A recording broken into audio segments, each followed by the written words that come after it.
Espíritu Santo, ven, ven y lléname de ti.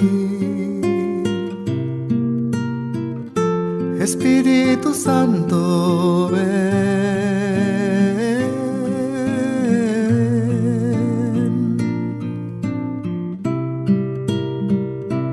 y abre mi corazón de par en par, para que solo tu amor pueda habitar y en tu regazo descansar, Señor,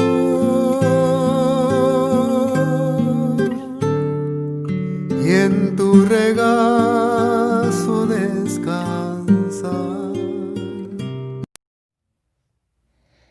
En el nombre del Padre, del Hijo y del Espíritu Santo. Amén. Ven, Espíritu Santo. Haz venir del cielo el resplandor de tu presencia. Ven, Padre de los pobres, Espíritu generoso. Ven, luz de los corazones. Tú, el perfecto Consolador, frescura maravillosa en nuestra alma. Tú haces habitar la paz en el sufrimiento. Eres alivio en la tristeza, el consuelo. Luz bienhechora, ven a habitar en lo más íntimo de nuestro ser, para que seamos fieles. Sin tu presencia, nada hay en el hombre, nada que sea limpio.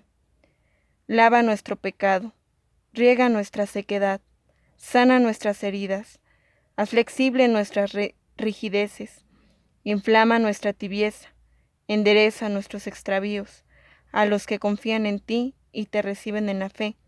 Cólmales en el camino de la salvación. Dales la alegría perdurable. Amén.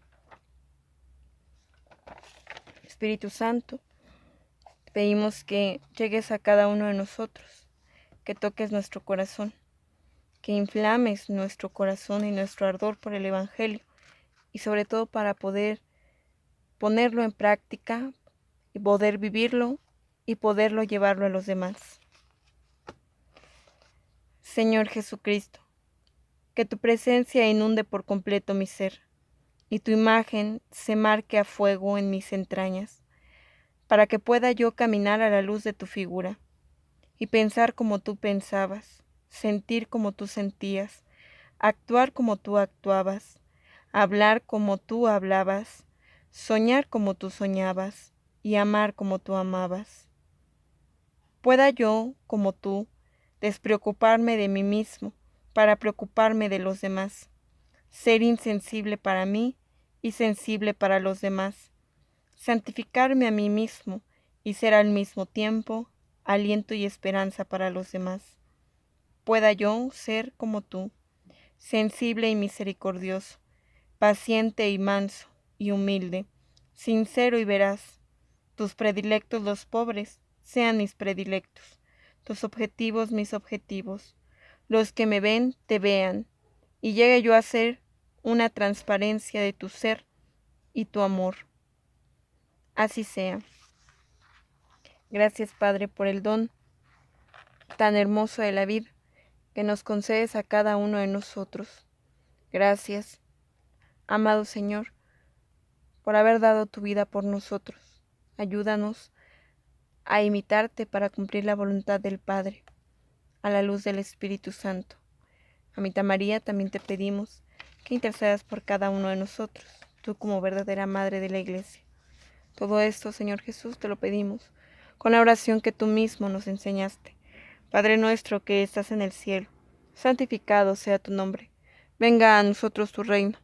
Hágase tu voluntad en la tierra como en el cielo. Danos hoy nuestro pan de cada día. Perdona nuestras ofensas, como también nosotros perdonamos a los que nos ofenden. No nos dejes caer en la tentación, y líbranos del mal. Amén. Dios te salve María, llena eres de gracia, el Señor es contigo. Bendita eres entre todas las mujeres, y bendito es el fruto de tu vientre Jesús. Santa María, Madre de Dios, ruega por nosotros los pecadores, ahora y en la hora de nuestra muerte. Amén. Gloria al Padre, y al Hijo, y al Espíritu Santo, como era en el principio, ahora y siempre, por los siglos de los siglos. Amén. En el nombre del Padre, del Hijo y del Espíritu Santo. Amén. Tema 8. Daños múltiples. Bloque 2. Oprimidos en Egipto. Catequesis no son del mundo. Bien, pues con este tema número 8 terminamos nuestro segundo bloque, que es Oprimidos en Egipto, y en el que hemos visto pues más sobre la cuestión espiritual y el cómo nosotros podemos vivir oprimidos en las cosas del mundo a través de las tentaciones y de las obras de Satanás. En este tema, que se une precisamente con el tema anterior, que es tentación para el pecado, en donde veíamos que pues había dos áreas en donde podíamos encontrar la acción de Satanás, primero en la tentación y en los daños múltiples. Hoy vemos pues precisamente este cierre, que es daños múltiples. El otro campo de actuación del demonio son los daños que ocasiona.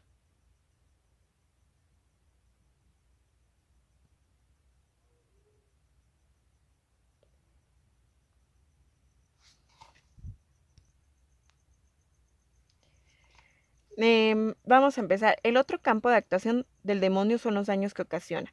El daño no necesariamente coincide con pecado, o no hubo pecado, o ya se quitó y el daño subsiste. Dios puede permitir que además del pecado haya una atadura de Satanás en la línea de ese pecado, un vicio consciente o tentación intensa y compulsiva. La persona puede estar en gracia, incluso en elevado grado de virtud, y tener algún daño. Recordarán que dentro de las cartas de San Pablo escribía que había como una espina que estaba constantemente en su corazón, algo que lo tenía como atado, que a pesar de su conversión, pues sentía como esa espina que todo el tiempo le estaba ahí lacerando, recordando pues su pecado. Bueno, pues eso es esta atadura. A veces, aunque nosotros ya nos hayamos confesado, estemos en gracia de Dios, tenemos como este constante atadura o esta constante tentación muy fuerte hacia un pecado. Por eso sí es un vicio o una tentación muy intensa y compulsiva. Que Dios la permite, sí, para que nosotros nos hagamos cada vez más fuertes y venzamos esa tentación. Sin embargo, a veces caemos constantemente y la justificamos. O sea, decimos, pues no es que no puedo, ¿no? Es que no, por más que me esfuerzo, pues no logro vencer esa tentación. No, al contrario, tenemos que vencerla. Será cada vez más fuerte entre más gracia se tenga con Dios.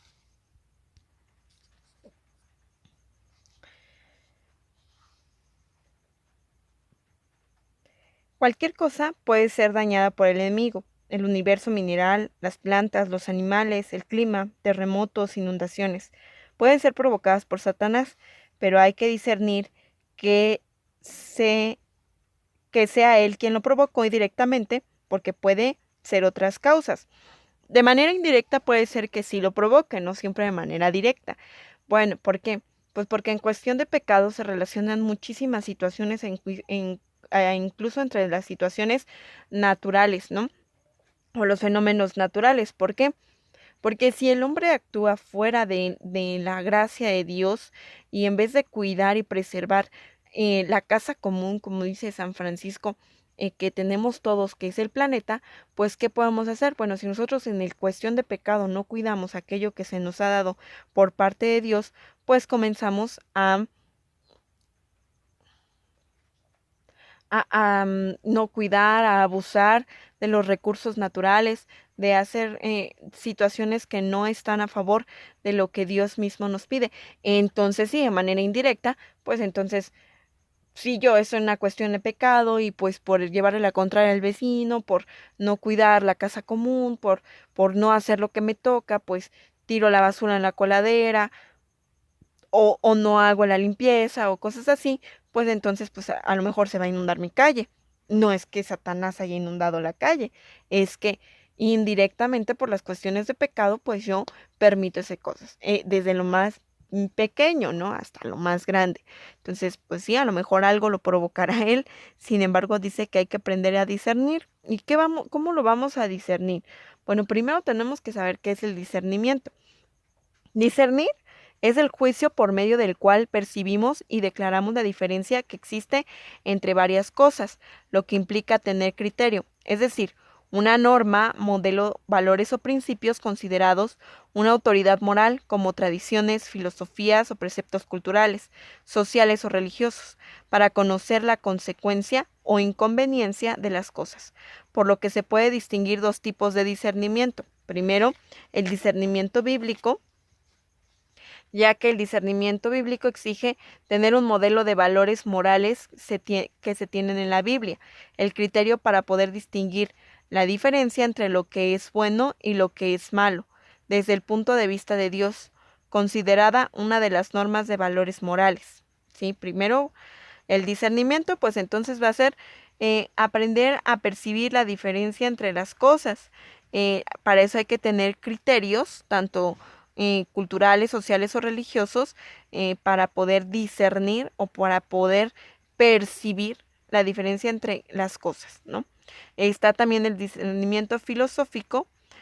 Por el objeto del discernimiento, la filosofía puede establecer de forma arbitraria un patrón de conducta que ayudará a distinguir qué es bueno y malo desde el punto de vista humano, cuya norma de valores se basa en la acumulación del conocimiento basado en la observación de comportamientos humanos, sus motivaciones y pensamientos, o la experiencia personal y o social a través de las fuentes históricas reconocidas como fiables. ¿Sí? Entonces, el discernimiento filosófico pues va a crear como un patrón de conducta entre lo bueno y lo malo, y pues entre lo que está bueno, lo que es bueno y lo que es malo, aprender a diferenciarlo. Pero esto es desde el punto de vista puramente humano. No quiere decir que exactamente todo esté bien. Entonces, bueno, pues esto se basa a través de la acumulación del conocimiento y de la observación del comportamiento humano. Eh, Vamos a hablar también pues de la sabiduría, ¿no? Porque pues para poder discernir hay que también poseer este don de la sabiduría. La sabiduría es el gusto para lo espiritual, la capacidad de juzgar según la medida de Dios. El primero y mayor de los 7 dones es la sabiduría. Es la luz que recibe de lo alto en una participación especial de este conocimiento misterioso y sumo que es propio de Dios.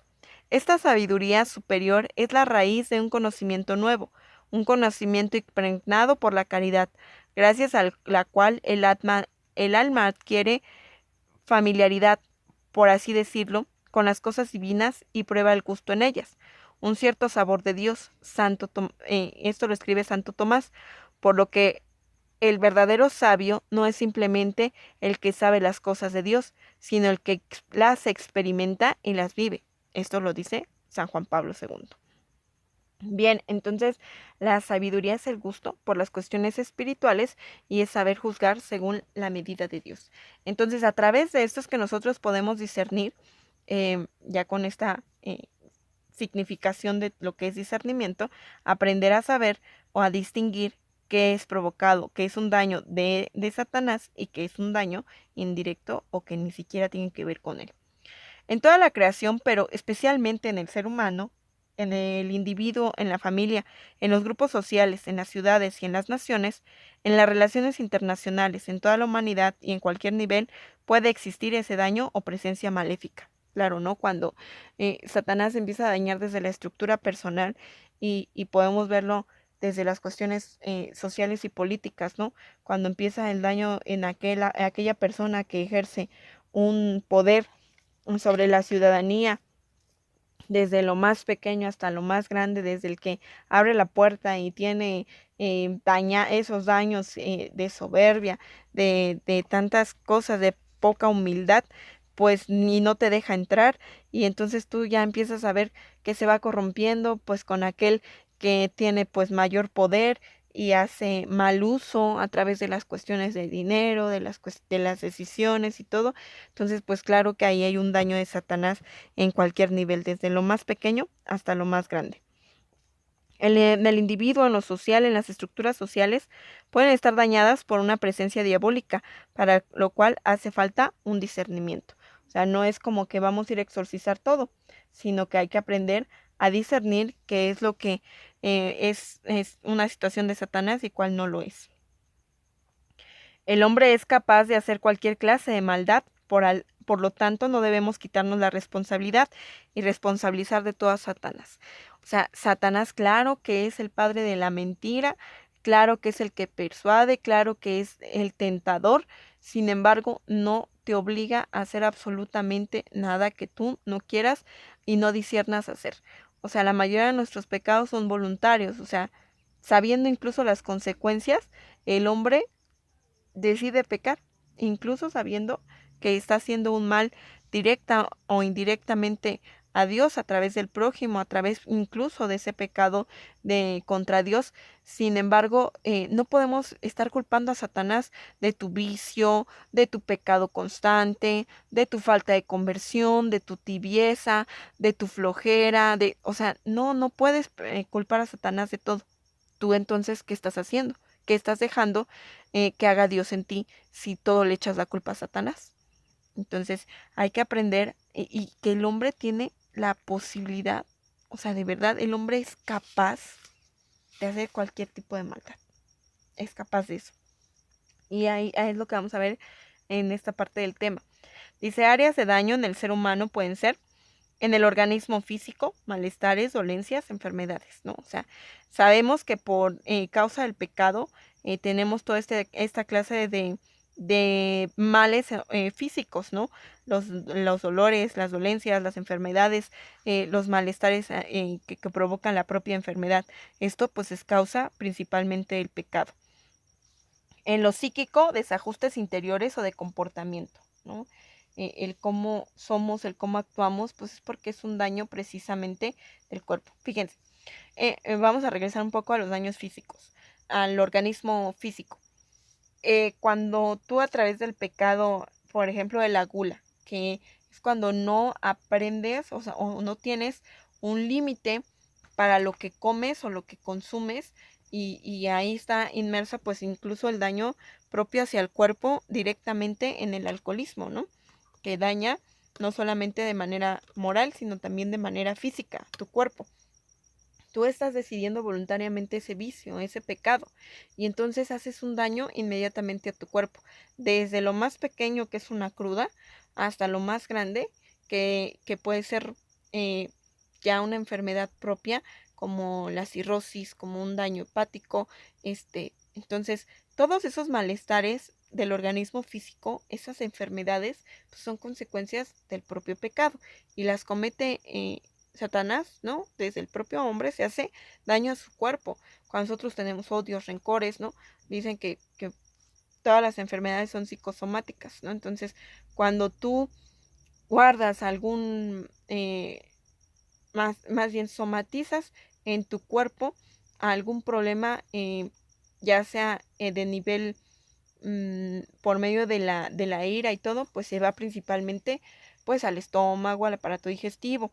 Cuando es una tristeza o un duelo, pues se va principalmente al aparato respiratorio, ¿no? Al sistema respiratorio.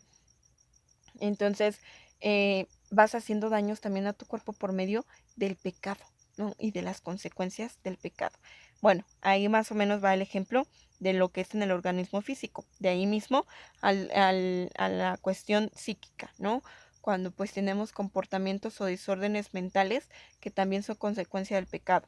En lo moral, pecado, vicios, tentaciones obsesivas, aunque hay que distinguir el daño diabólico directo en las adicciones, ¿no? Porque pues sí, seguramente pues Satanás puso la tentación al ponerte la primer botella de alcohol, pero ya las siguientes pues ya son decisiones también de nosotros el seguirlas consumiendo, ¿no? Entonces, claro que hay un daño diabólico directo, sin embargo, lo que sigue también es una consecuencia de las propias decisiones del hombre.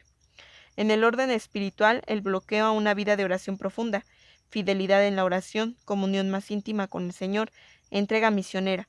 Este daño es el más sutil, pero es el más grave, ya que la vida espiritual de conversión profunda y creciente, fe viva y radiante, esperanza firme y amor entregado. Y este es el que sufren más la mayoría de las personas que quieren seguir a Dios, porque a lo mejor ya estás como muy lejos de las cuestiones de más del mundo, ¿no? Más de la carne, más de los vicios. Sin embargo, llega un momento en que por más que quieres seguir al Señor, pues te sientes desanimado, no quieres eh, hacer nada, caes en la apatía, si quiero lo hago, si no, no, y por qué el otro no lo hace, en la crítica, en el constante estar viendo lo que los demás hacen sin ver lo que tú haces. Entonces, pues ahí este es el daño más sutil, ¿no? Porque, pero es el más grave porque evita la conversión, porque entonces tú empiezas a ver más lo que hace el otro y no lo que no haces tú, y entonces esa fe pues deja de irradiar de la manera que lo tiene que hacer, y pues dejas como que, no, pues yo creo que el Señor pues ni siquiera me necesita aquí, mejor ya me voy, mejor ya dejo todo esto, ya no quiero, y me tomo un tiempo, y entonces pues ahora sí que como dicen por ahí, pues vale gorro todo lo que haces, porque al final pues dejas todo. ¿De qué te sirvió todo el proceso si en el daño más sutil, que es el espiritual, pues terminamos cayendo la mayoría en el desánimo, en la apatía, en el enfriarnos, en la tibieza?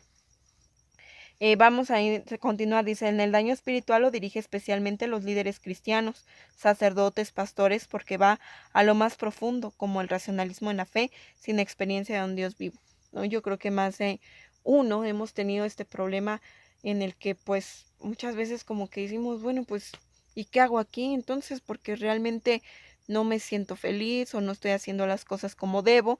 Entonces es un daño muy fuerte el que puede tener las consecuencias que del mismo pecado que cometemos, porque pues este no es un daño a los santos, ¿no? O sea, no le pasa solo a la gente santa, sino a aquellos que están en este proceso o que estamos en este proceso, y quizá que es el más frecuente, ¿no? Cuando ya abandonamos quizá uno de los pecados más graves, pues siempre la tentación va a ser más fuerte en dejar las cuestiones espirituales.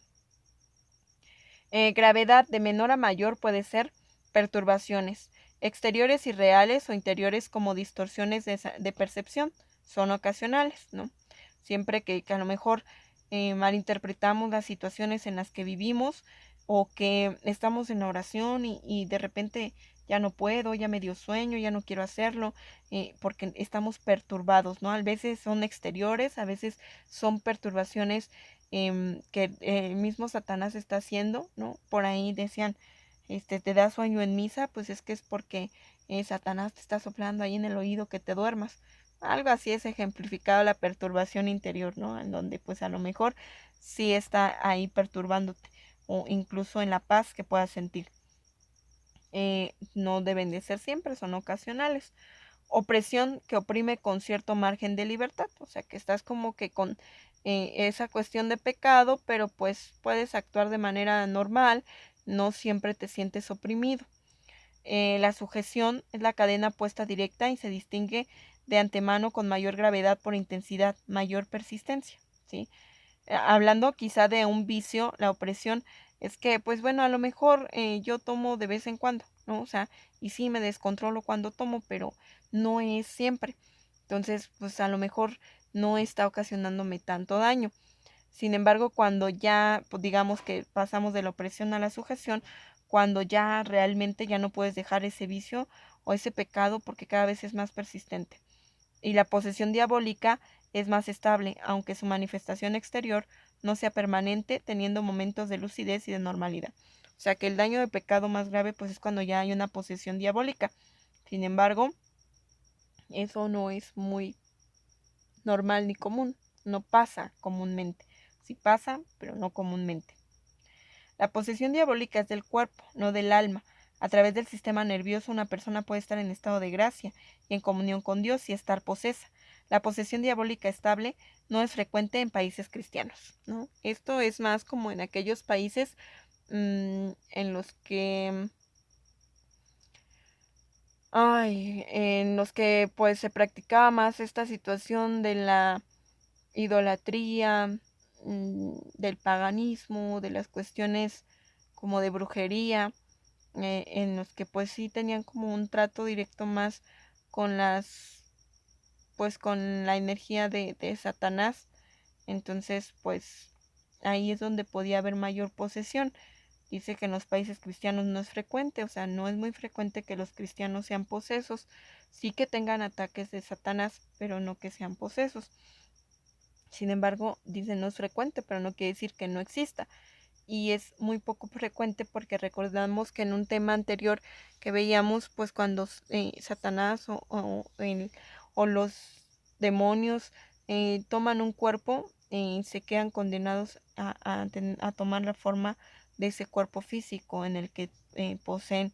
Entonces comúnmente no poseen cuerpos por esta situación, y si lo hacen, bueno, pues es también porque el hombre de alguna manera le abre la puerta a Satanás o a los demonios para que sea poseso. A veces es tan delgada la línea en la que nosotros abrimos la puerta a las fuerzas demoníacas o al mismo Satanás, incluso en cuestiones como tan sencillas, ¿no? Como en las creencias que se tiene de los ángeles, o de estas cuestiones de esoterismo, de ocultismo. Entonces, desde ahí a veces nosotros permitimos que Satanás o los demonios posean nuestros cuerpos o nuestros lugares físicos, y por eso hay estas perturbaciones, estas opresiones, esta sujeción, llegando casi a la posesión, que no es tan común. Bueno, ya vimos la gravedad del daño espiritual, ahora vamos a ver la causa. Una persona puede quedar dañada por el enemigo por permisión de Dios, como a Job, aun siendo hombre santo, ¿sí? O sea, Dios puede permitir que nosotros seamos tentados, seamos dañados y vivamos esas consecuencias, pues porque confía en nosotros, como en Job. O sea, Dios puede permitirlo, sí, claro, pero es porque sabe que podemos pasar esa situación, o como a Jesús mismo, ¿no? En donde pues sí hubo esta permisión de Dios para que pues cumpliera para que lo tentara, sabiendo pues que él iba a tener la capacidad de rechazar las tentaciones. Entonces puede que suframos estos daños. Sería importante que leyeran precisamente el libro de Job para que entendieran cómo actuó Satanás ahí. También otra causa es el pecado. Dios puede permitir que además del pecado haya algún daño en la línea de este pecado ordinariamente, o sea, que suframos las consecuencias del pecado que hemos cometido.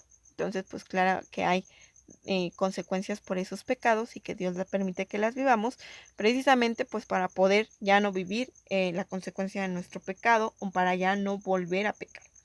Y por el ocultismo, esoterismo o superstición, que es la situación más frecuente de los daños del enemigo. La mayoría de los seres humanos tienen daños eh, por cuestiones del demonio y de Satanás, pues por esto que ya les decía, ¿no? Que por el uso de cuarzos, que por el uso de supersticiones, de espejos, de veladoras, de esta situación de los ángeles, de tantas cosas que van pasando poco a poco, y eso entonces ocasiona un daño directo, pues de Satanás, ¿no? Sufrimos consecuencias en el cuerpo, en el alma, en el espíritu, y incluso en nuestro entorno, en nuestro contorno. La liberación es solo por el poder de Dios. Cuando el daño es diabólico, ninguna medicina, ninguna terapia natural tiene efecto. Solo funciona el poder de Jesús actuando con un cristiano como fe viva, ¿sí? Cuando hay una posesión, o cuando hay un daño directo que es del diablo, pues entonces nada nos va a funcionar a nivel humano, solamente Dios, a través de la propia confesión, a través de la oración de liberación, y si fuera necesario, pues del exorcismo. Sin embargo, bueno, también ya en temas anteriores hablamos del exorcismo. Es importante que nosotros llevemos un camino de conversión permanente para que no seamos víctimas de todos estos daños, y que poco a poco, desde la iniciación de nuestra nueva vida, pues vamos despojándonos de cuestiones que no son de Dios, ¿no? Que a lo mejor antes practicábamos por tradición o por ignorancia, por lo que fuera, y que han tenido daños en nuestra vida, en nuestro cuerpo, pero que se tienen que ir deshaciendo de todas estas prácticas para tener lo menos posible daños múltiples a nivel físico y a nivel psicológico, a nivel interior, a nivel de nuestra alma y de nuestro espíritu, ¿ok? Bien, vamos a leer en el documento de Santo Domingo número 232 y número 235. En el número 232 dice: se observa en nuestra realidad social el creciente desajuste ético-moral, en especial la deformación de la conciencia, la ética permisiva y una sensible baja en el sentido del pecado. Decrece el influjo de la fe, se pierde el valor religioso, se desconoce a Dios como sumo bien y último juez. Disminuye la práctica del sacramento de la reconciliación. Es deficiente la presentación del magisterio moral en la iglesia, ¿sí? Entonces, pues el documento de Santo Domingo pues ya tiene algunos años, muchos años que se escribió y parece que es muy actual, ¿no? O sea, en nuestro tiempo parece que el bien cambió el bien depende de la perspectiva, ¿no? Porque para lo que unos está bien, pues para otros no está bien, y para los que unos profesan el bien, pues para otros dicen, no, ¿cómo crees que eso va a ser el bien, ¿no? Entonces, hablando de la ideología de género, hablando de la identidad sexual, hablando de la situación de provida, o sea, cuántas cosas pues que son un bien por excelencia, un bien porque Dios así lo pone, para otros pues se convierten en un mal. Y que quieren hacernos pensar que lo que ellos dicen está bien. Entonces, bueno, en esta cuestión de la ética y la moral social de nuestro tiempo, pues se ha deformado mucho la situación de la conciencia. Santo Domingo 235 dice: se asiste así a un deterioro creciente de la dignidad de la persona humana. Crece la cultura de la muerte, la violencia y el terrorismo, la drogadicción y el narcotráfico. Se desnaturaliza la dimensión integral de la sexualidad humana. Se hace de hombres y mujeres, aun de niños, una industria de pornografía y de prostitución en el ámbito de la permisividad y promiscuidad sexual. Crece el terrible mal del SIDA y aumenta las enfermedades venéreas, ¿no? Uno de los ejemplos de estas eh, daños a nivel del organismo y a nivel de la moral, pues a través del propio pecado de la lujuria, pues sale esta situación. No solamente es la lujuria entre hombres y mujeres, sino ahora también entre la diversidad sexual y esa permisividad. Actualmente, eh, ya si no tuviéramos suficiente con las ideologías de género, nace esta situación de la pederastía, y pues los pederastas dicen pues que tiene de malo, así como a las mujeres les pueden gustar las mujeres, a los hombres, pues a nosotros nos gustan los niños y pues tienen que aceptarnos, ¿no? Entonces, qué retorcida está la conciencia del ser humano en la actualidad, ¿no?